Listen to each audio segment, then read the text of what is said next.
Hi, I'm Jeff Ford with the YouTube show Auto Rest-A-Mod. We're here to talk to Mike about the different types of end leaves. Leaf ends, I should say.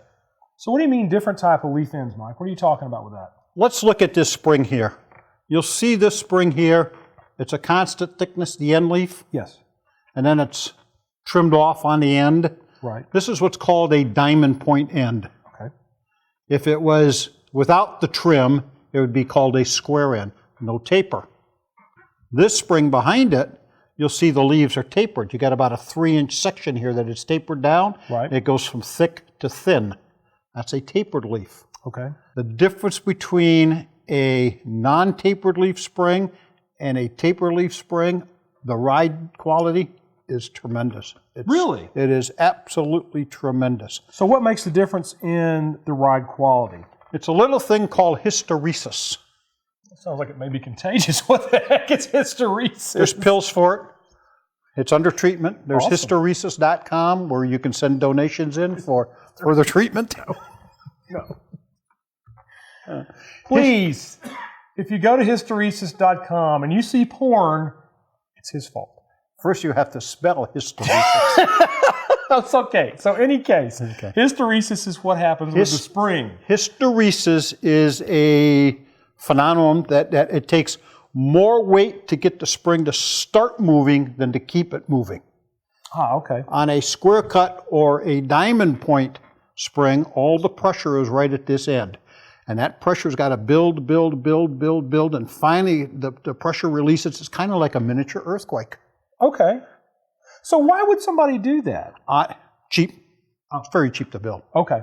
The machine it takes to roll this end, I don't know, a few $100,000 for the machine Right. to do that. On a tapered leaf spring, that pressure on the end of the leaf is spread over this 3-inch distance. Okay. So when the pressure starts coming down or the weight starts coming down on the spring, this end begins to flex immediately. It starts giving almost immediately. Right. If you ride in a car that's got a real choppy ride and the ends are square cut, that's because it's taken the pressure the weight's coming down on it. It finally gets enough pressure, it lets it release and it jumps. Okay. And then it relaxes again, then it jumps again. Take the same car, put a taper leaf spring on it, and it just floats going down the road. The difference, you see the difference in the heights of these springs? If this spring was put on, say like a street rod, Okay. if you put one spring on the right side, one spring on the left side, this car would set perfectly level. It all's got to do with the tapered end. Okay. So basically that's the best thing you want. I mean, if you're doing an old car and you want a really good ride quality, you're going to be looking for a tapered end spring rather than a square cut or even a diamond cut that's just a flat spring. Correct.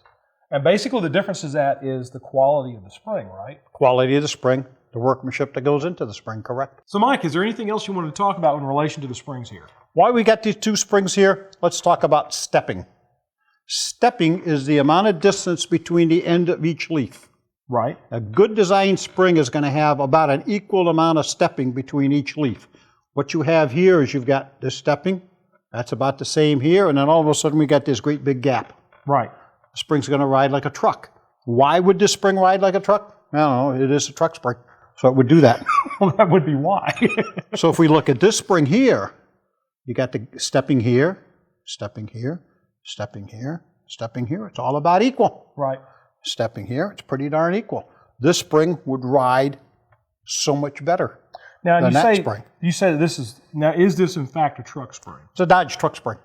And this would Very, be a passenger. very popular on street rods, hot rods. I thought that's what I remembered you telling me before when we've talked about this, that this is basically a street rod spring. It's a street rod spring, which was sold in the market as a street rod, but it's actually a Dodge 4x4 front truck spring. This is our replacement for it. Well, gosh, why would you want that over this? I mean, that doesn't make any sense. It's a good question. I can't answer that question. Yeah. It's certainly not cost. So your pricing on this is? Compatible.